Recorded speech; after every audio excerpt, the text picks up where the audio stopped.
반갑습니다. 삼명통의 해독 11권 명통부어 객국론, 이번에는 284페이지에 있는 양인격에 관한 내용을 알아보도록 하겠습니다. 명통부에서 이야기하는 양인격은 음양할 때 양자를 쓰는 양인격입니다. 짐승의 양이 아니고 음양할 때 양자라는 말입니다. 월인, 일인, 시인이 있는데 관성칠살, 영신을 만나면 공명이 세상을 덮게 된다. 이것은 삼인격으로 세 개의 인격을 이야기한다는 말이죠. 시인격, 일인격, 월인격, 이렇게 세 개의 인을 격으로 삼는 것으로 삼인격이란 말입니다. 관살, 인수가 서로 재화하여야 한다. 영신은 인수의 다른 일입니다. 여기서 관성칠살 영신을 만나면 공명이 세상을 덮게 된다 하였는데, 여기서 말한 영신은 인성을 이야기한 것이라고 하였습니다. 관살이 있는데 인성은 없고, 칠살이 있는데 정관이 없어도 인성이 있어 칠살을 화하면 더욱 아름답게 된다. 관살 혼잡되었을 때 또한 인성이 있어야 한다는 말이죠. 그러니까 쉽게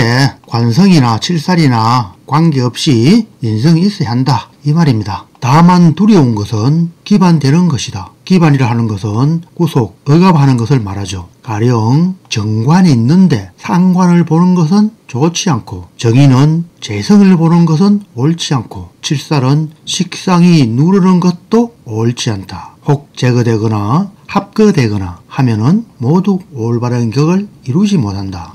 정관을 상관이 극하여도 기반되는 것으로 좋지 않고, 관살성이 있는데 정인이 있어서 관살이 인성으로 흐르는 기세가 성립되었는데 재성이 있으면은 인성을 극하여서 기세의 흐름을 깨게 되니까 기반되는 것으로 좋지 않다. 또 칠살은 식상이 누르는 것도 좋지 않다, 이렇게 하였는데, 칠살이 가왕하면은 누르는 것이 좋고, 칠살이 살짝 약하면은 식상이 누르는 것은 좋지 않습니다. 칠살이 살짝 약한 것을 두고 한 말이라고 하겠습니다. 혹 제거되거나 합하여 가버리거나 이러한 것은 모두 옳지 않다. 두 개의 사주를 예시하였는데, 첫 번째 사주는 임신, 임자, 무오, 을묘가 됩니다. 무토일간의 양인은 오화가 되죠. 오화는 무토일간의 정인도 되죠. 정인도 되고 양인도 되는데, 어떠한 때 정인이 되고 어떠한 때는 양인이 되느냐, 이 또한 구분이 필요한 거죠. 그래서 이 두 개의 사주를 예시한 것으로 말할 수 있겠습니다. 양인이 있는데 어디에? 일지에, 시주에 을묘 정관성이 있어요. 그래서 정관과 양인이 있는 사주가 되었죠. 그런데 이 오화가 왜 정인이 되지 못했나 하면은 바로 월에 임자가 있기 때문입니다. 임자 재성이 오중의 정화를 충고해버리죠. 그래서 오화가 정인이 되지 못하고 오중의 기토가 발강하여서 양인이 된 것입니다. 그래서 격을 이루지 못하였다. 양인격을 이루지 못하였다는 것입니다. 그런데 이 사주가 과연 양인을 취해서 양인격으로 이야기할 수 있는가 의문이 들죠. 차라리 이 사주는 월령에 자수가 있고 월간에 임수가 있어서 편제격에 더 어울리지 않느냐, 정제격이 되지 않느냐 하는 논리도 되죠. 월에 임자가 있고 다시 연간에 임수가 있고 생지 신금이 있어요. 그러면은 재성이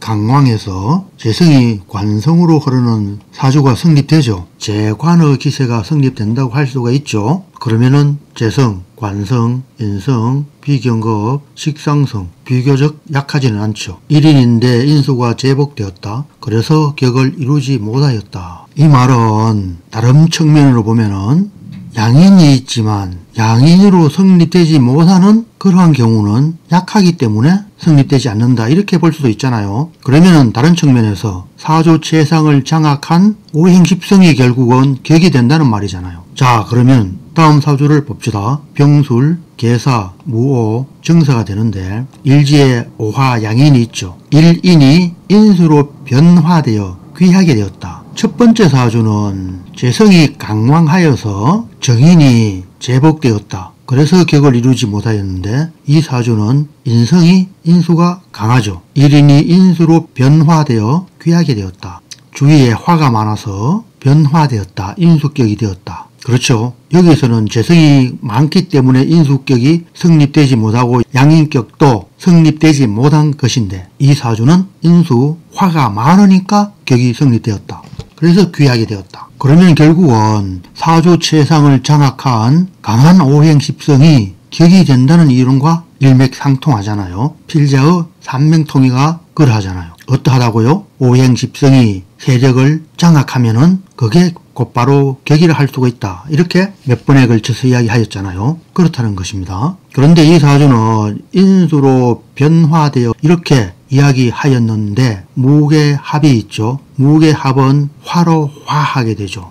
지지해 보면은 사, 오, 사, 술 전부 화가 강하게 되는 그런 지지가 되죠. 그리고 연간에도 병화가 있고 시간에도 정화가 있어요. 그래서 무게합화여 화로 변화된 화격에 해당한다고도 할 수가 있겠습니다. 이 사주는 재성이 강한데 그리고 을묘, 정관성도 강하죠. 그리고 운이 자축, 임묘진, 정관성으로 흘렀어요. 물론 살짝 나쁜 것은 재성이 너무 강하죠. 재성이 이렇게 강하고 인성을 깨게 되면은 공부머리가 그렇게 좋은 것은 아닙니다. 10대 전후에 공부머리가 없는 그런 사주가 되겠고 공부머리가 나타나지 못하여서 무대포적인 특성이 나타나게 됨으로써 문제가 있을 수 있죠. 그래서 공부를 하지 않으니까 귀하게 되기가 힘들겠죠.